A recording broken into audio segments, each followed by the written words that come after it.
Welcome to Say More from Boston Globe Opinion. I'm Jim Dao, the opinion editor. Literacy rates in the U.S. are shocking. Nearly half of the nation's fourth graders cannot read at a basic level. Even in Massachusetts, whose schools are better than most, reading scores have been falling. Those disappointing results have fueled a bitter debate over how best to teach reading. And now that debate is being complicated by a new factor: AI. Might artificial intelligence help save more of our kids from illiteracy? Or might it simply expand the use of junk science? I'm joined by Ola Ozernov-Palchik, a cognitive neuroscientist at Boston University, who specializes in understanding how the brain learns how to read. Her lab is working to ensure that new tools using AI are also backed by good science, which history shows is not something you can take for granted in literacy education. Welcome, Ola. Thank you for having me. Let's first identify the problem here. I'm continuously amazed when I read about our terrible literacy rates. There are fewer good readers in elementary school these days, and the gap between good readers and those who struggle seems to be growing. Now, as I understand it, this isn't simply that more young people don't want to read, but it's also a case that they can't read, actually. So can you help us understand why this is happening, do you think? Sure. There's multiple factors that contribute to kind of those low proficiency scores that we see. And I think it's important to differentiate basic reading skills from proficient reading skills. Mm-hmm. So basic reading skills is the ability to identify words on the page correctly, right? And this is when we talk about, the 50% of students, they don't have those basic skills of reading accurately and fluently from the written materials. Right. The overall goal of reading is actually comprehension, right? Is being able to understand what you're reading and for, extract knowledge from what you're reading and transforming that knowledge into action, right? Into real world consequences. And for that, we have even slower percentages. So we have only 30% of children in the United States, only 30% of 8th graders that can do this proficiently, that can read and comprehend what they're reading. And those numbers are much smaller if you were thinking about children from underserved backgrounds, racial minority students. It's as low as 15% of those children can actually comprehend what they're reading. Really? And so this really is a symptom, right? It's an indicator that our school system fails to teach children how to read. Now, as to the why, I think it depends who you ask, right? Everyone has different answers and responses. From my perspective, I think it's accumulation of a bigger issue, and that is we don't use evidence to guide instructional decisions in education. Mm-hmm. So everything we do in education very rarely relies on what does the evidence show us that we should be doing. Mm-hmm. And I'm, of course, going to talk more about that. Other issues, of course, that contributed to those low numbers and the fact that the numbers are lowest than we've had in a long time are the pandemic, the digital devices that kids are having, and increasing time the children are spending on those devices. So those are two additional contributing factors. Right. I did want to talk a little bit about your specialty, which is the science of reading and understanding how the brain figures out how to decode words, right? There's been an ongoing, very fervent debate about this. Some call it the reading wars. And it seems to have pitted experts who feel that, there should be a more structured approach that involves learning the sounds of letters or building vocabulary. And then, if I'm saying this correctly, there's experts on the other side who argue that it's more intuitive and it should involve things like learning how to read based on cues or context and that sort of thing. And so I gather that your view is more based on your neuroscience background, that you believe young brains sort of need that more structured approach. Is that a fair way to put it? Yes, definitely. So we are not born with a reading brain. Reading brain is something we construct through the process of learning how to read, and we make it a more fluent and automatic brain for reading through the process of reading. Right. And some of those misconceptions that, we can just learn how to read naturally come from the fact that we can learn language fairly naturally. Right. Again, it's not a dichotomy in terms of are we born with a language brain, right? Because we also are not born necessarily with a capacity to produce language, right? So there's a lot of kind of experiential factors that come into play.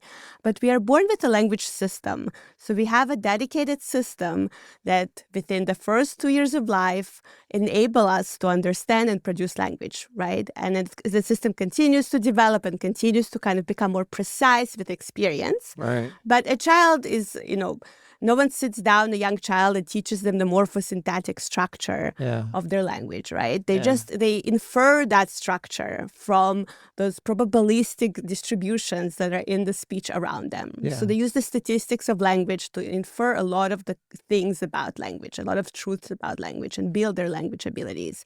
This is not the case for reading. Right. Reading really relies on kind of, some pre-existing structures like language, like cognitive processes. And then there's one additional brain region that becomes specialized for reading only through the experience of learning to read.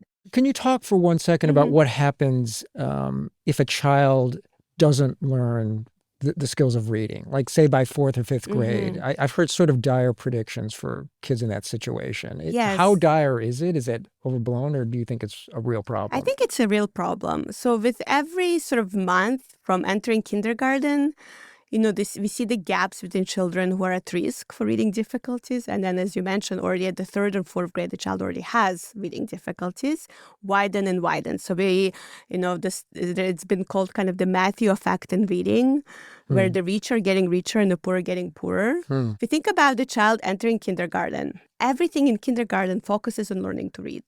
All the instruction focuses on learning to read. And that is something that they're not good at. They're having difficulties. And without the proper support, they learn that, maybe they're just not smart enough. And the teachers may think that they're not just trying hard enough. And so it's not only affecting their kind of excitement about school, but also their self-esteem. And so we know that reading difficulties are associated with a range of social and emotional difficulties as well. And statistically, we know that the child who is still struggling to read in 3rd and 4th grade is most likely to continue reading, is struggling to learn how to read or having reading difficulties throughout high school, are less likely to graduate from high school, are less likely to enter a higher education institution, and more likely to end up in a juvenile justice system. So it really is a big deal. So regarding the science of reading, the debate that continues over how to approach this issue is some people still suggest that the science isn't that settled. But is it in your mind, is it pretty much settled? The science is settled that we need explicit instruction in order for children to induce and learn the alphabetic code. The science is settled that phonics are a really critical component of reading instruction. It's not the only component, but it's a critical component. Right. As a cognitive neuroscientist, it must be somewhat maddening to see the science, when it's that settled, be ignored when it comes, at least on the part of some, schools and teachers. Does it ever make you feel like an immunologist might feel when, the science of vaccines is being questioned? I mean, how does it make you feel? All the time. The more I learn about the educational system, including, everything that unfolded during the reading war, the more I kind of understood that science is rejected in schools. There's sort of this idea that education is art, right? It should be guided by intuition. It should be guided by our assumptions about learning. Everyone is an expert. I start my graduate class at Harvard Graduate School of Education, teach a class on research methods, by asking every student, what are some assumptions you have about education? That project-based learning is most effective. We learn best when we're engaged, right? Everyone has some sort of core beliefs about how we learn about education system. And then I ask the students, where did you get evidence for this assumption? Have you seen any evidence that this is true? And no one can answer that question. Right. Like fundamentally, our school systems are run by people who are not necessarily experts. We have school committees that are full of parents, are full of lawyers, are full of all kinds of professions.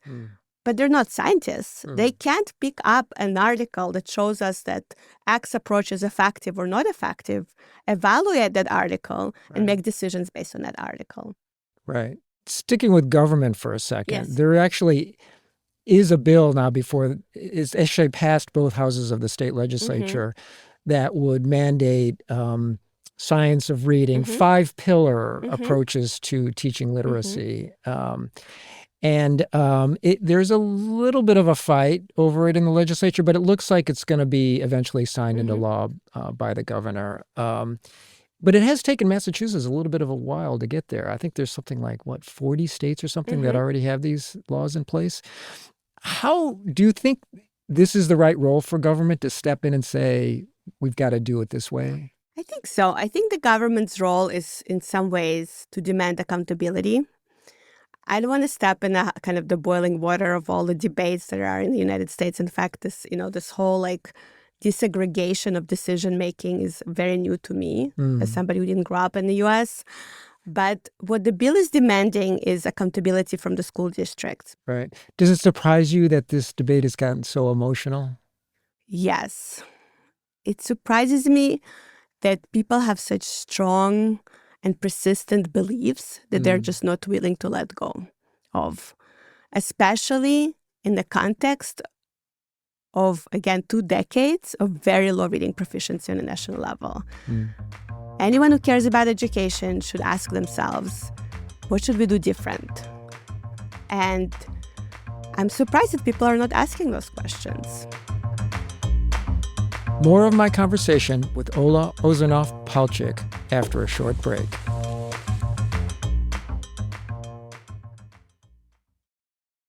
So Ola, a huge force shaping education is technology, and that's been true for years. And it's pouring into schools all the time. And now we have AI on top of that. And I think to many of us, AI is this tool we use for searching issues and questions and doing research or correcting grammar or even writing papers or articles. But now it's also being developed to help people learn how to read. Can you explain to us what these tools do and how they work? So first I would say, we kind of stopped our conversation with the question of what is not working and why are we failing to teach kids how to learn how to read? And this is this empty space that got filled up by technology, educational technology. So they kind of moved into that space and said, well, we can do this. We have all this technology. And so we threw a lot of different technological approaches at the school. And in fact, I think there's an estimate that about a child is using up to 42 tools, different educational technology tools a year. There's a lot of different tech tools that kids are using every day. And the tools could be books, they could be computer programs, it could be screens. Screen-based, so digital tools. 42 screen-based. Educational technology tools. And so if you think about the different assessments they take and the different support they get for math and reading and across the different domains. So the tools are there, and children are spending in the United States, about 2 hours a day on digital devices. That not includes the time they spend outside of school on digital devices, right? And so when you kind of think about how these devices, including AI-based technologies, can improve reading, I have an optimistic and a pessimistic view, and both are I sort of, and I entertain both of them constantly in my head. So the more optimistic view is, I think, what you asked about. We know that children who are at risk for reading difficulties and children who are struggling to learn how to read need intensive, systematic, explicit instruction that is adaptive to their individual needs. That instruction is really difficult to implement at scale. Even if you have the resources in a school, you have the tutors available, there's still a lot of factors that may contribute to the insuccess of that approach. And one huge factor is fidelity of implementation. Every curricular program is designed with a particular implementation in mind, just like medicine, right? You prescribe the medicine, you should take it twice a day, one time in the morning, one time in the evening, with food. If a patient goes home and decides he wants to take the medicine once a week, the medicine is not going to work. Right. And same applies to educational approaches. Researchers develop curriculum based on best practices and the best evidence we have. They release that curriculum into the real world, and what ends up happening more often than not is it's not implemented as designed. And it's not effective. A lot of these materials come with actual scripts for what the teacher should be saying in the classroom working with the child. Right. And so enter AI. Now we have an ability to, to implement something as designed, right? Our LLM is not going to rebel against us and decide it's not going to go off script. It might, but it's, we're not there yet, luckily. So it's not going to go off script. So we can design a very structured interaction between, AI and the child, right? There are a lot of unanswered questions of how effective that interaction is going to be.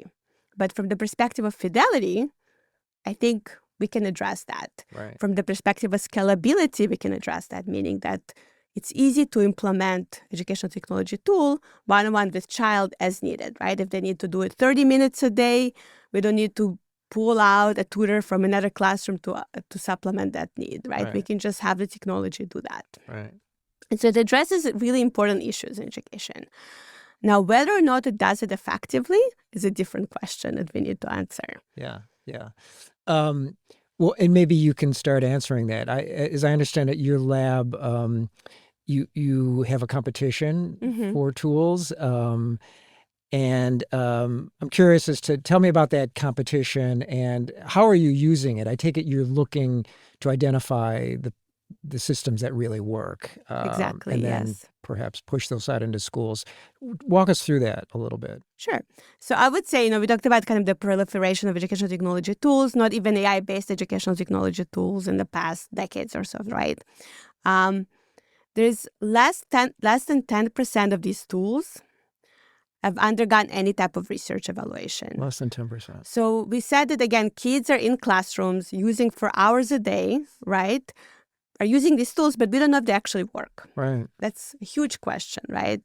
A child doesn't get to repeat a third grade again just because, the whatever software they used to teach the math did not teach the math. The incentive structure is just not there right now. So it's $1 billion and billion-dollar industry with impact being measured by the number of users and not whether or not the tool is actually working. Interesting. But hopefully, there's going to be more and more legislations, just like the bill passed in Massachusetts for literacy, that requires this evidence before a particular tool is integrated into a classroom and used by students. And so to build this structure of incentives, we launched a competition. So we launched a challenge over the summer where we basically provide a winning company, a free research evaluation. And the company that wins, or the tool that wins, gets money investment, gets some support, accelerator support. But we kind of changed the rules of the game here and said, we're going to evaluate the companies based on their potential for impact, with impact being measured as student-level outcomes. And so we launched the competition. We had no idea if companies are going to apply for this. And this is because one of the critical conditions of our competition is we are going to publish the results regardless of what we find. Oh, interesting. So if we find that the tool is not working, we're going to publish it regardless. Yeah. And so I had a lot of anxiety trying to see if any of the companies are going to apply. I've reached out to many, many, many, many companies in that space. And we ended up getting 32 applicants, including companies that serve millions and even billions of students and companies that are just early stage startups. Right. And so the companies underwent really rigorous selection process. We had faculty at Boston University across different departments. We had computer scientists, of course, educational specialists, cognitive scientists, people from economics, just try to kind of work together to try to choose the product that we think shows the most promise in driving student-level outcomes. And we chose one company, which is Amira Learning. Hi, I'm Amira, your learning agent for reading growth. I'm here to help teachers and students reach reading goals. My story began at Carnegie Mellon University. It started by a scientist who developed innovative methods for processing speech, and specifically child speech, which is a big challenge to solve, is automatically processing child speech. And they launched the company, and they've been around, I think, about 10 years, maybe more. But more recently, they started to integrate more AI-based approaches. And the goal of the tool is work one-on-one with students in support their reading skills sort of throughout the progression. So starting with basic reading skills, so the alphabetic code, the phonics component, so they listen to the child read a word, for example, and correct if they say the wrong phonemes. They explicitly teach the child the correct phoneme and mapping those phonemes, to the letters. Move the balls into the boxes and say each sound in the word. While. While. Now blend the sounds into the word. While. Great job on while. In older grades, they start building children's comprehension skills through explicit vocabulary instruction by asking them comprehension questions as they read stories aloud to them. Are you ready to give it a try? Okay, here's my question. How do you think the narrator feels after their first soccer game? He feels happy. That's a good try, but let's go back and check the text. So Amira is basically a tutor, it's an avatar that listens to the child read and give them explicit, structured feedback. Just so I can understand this clearly, are these systems essentially chatbots? Yeah, so it's an avatar. So it's a conversational avatar platform. It has an embodiment of this really young and hip teacher. I really you should check out. She looks really, really cool. But yeah, she listens to the child read. Under the hood, there are very sophisticated speech models that process the child's speech. Yeah. And they're able to sort of classify the speech as correct and incorrect. What are some patterns of errors the child is making, and then correct those errors through this explicit feedback that given back to the child in a conversational way. On balance, how do you feel about AI coming into schools? Do you worry about it? Are you mostly enthusiastic? Are there enough safeguards? Just sort of stepping back, how do you feel about it? I'm very anxious. You're very anxious. I'm very anxious about the Oh, integration explain of AI in that. schools. Again, I think AI is just an extension, a huge extension of already integration of educational technologies in schools. We know there's been recent paper in Economist, I don't know if you've seen it, about the effects of educational technology, and basically saying that there's really, if there are any effect sizes as a result of educational technology, they are tiny, meaning that most of the technologies used by kids are ineffective. We don't have the guardrails in place. We don't have an infrastructure for evaluation of evidence that those technologies are impacting in a positive way learning. AI is already there. I think most students are using AI for learning. Most teachers are using AI for learning. In fact, education is the number one industry that adopted AI. So in terms of adoption, this is the leading industry. But there's many, many reasons to worry that it's going to fundamentally affect how students are reading and how they're thinking and how they're comprehending what they're reading. And I'm nervous that we don't have the infrastructure in place to kind of guide the usage of those technologies in a responsible manner. It does sound like there's a huge need for a lot more research. Yes. And why does that research not happen sufficiently? Yeah, I think in the case of AI, innovation is outpacing the evidence. Research is slow. It takes time. We need to secure funding for research. We need to design the study. We need to implement the study. And innovation and sort of the deployment of products is just operating on a different time scale. What I hear a lot from companies is we don't have the resources to implement the research. But I think the fundamental issue is that we don't have the market pressure to do the research. And that there is no pressure that's coming from the market, meaning that a company that has the evidence does not get invested in, or not more likely to get invested in than a company that doesn't have the evidence. And we don't have pressure from schools. The school is not more likely to adopt a tool because it has evidence than a tool that doesn't have the evidence. We don't have an incentive for doing this research. And this research is costly. It takes time. We are trying at Boston University to design research studies that are more efficient and faster. And we're trying to kind of learn from, the medical trials, how to do this on a shorter time scale. And also to, again, answer questions, not just whether or not a tool is working, but for whom and under what circumstances. But the pressure is just not there. The incentive structure is just not there for research. Well, I'm sort of on the flip side of that. Were you heartened that so many companies entered your competition? I mean, that would suggest that they want to have some affirmation or certification. Does that hearten you at all? Yes. I was surprised in the most positive way possible. Many people asked me what was the motivation of those companies. Part of it is that there is now more focus and more attention on research and educational context. So there's increasingly legislative pressure to provide the evidence. Districts require procurement lists. So there's districts assemble procurement lists for the different tools, and they want to see some evidence that the tools are effective. And so there's definitely a movement towards, hopefully, FDA-like process in education. I'm not sure how fast this is going to unfold. But just like in medicine, we had to take, FDA was established on the heels of several tragedies.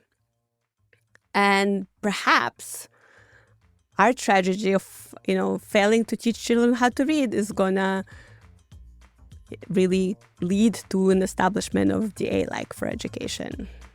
Ola Ozernov-Palchik is a cognitive neuroscientist at Boston University specializing in literacy. Thanks so much for being with us. Thank you for having me. Say More is a production of the Boston Globe. Today's episode was produced by Anna Kusmer. Our engineer is Uzair Ahmed. If you like the show, please follow us and leave a review. You can email us at saymore@globe.com. I'm Jim Dao. Thanks for listening.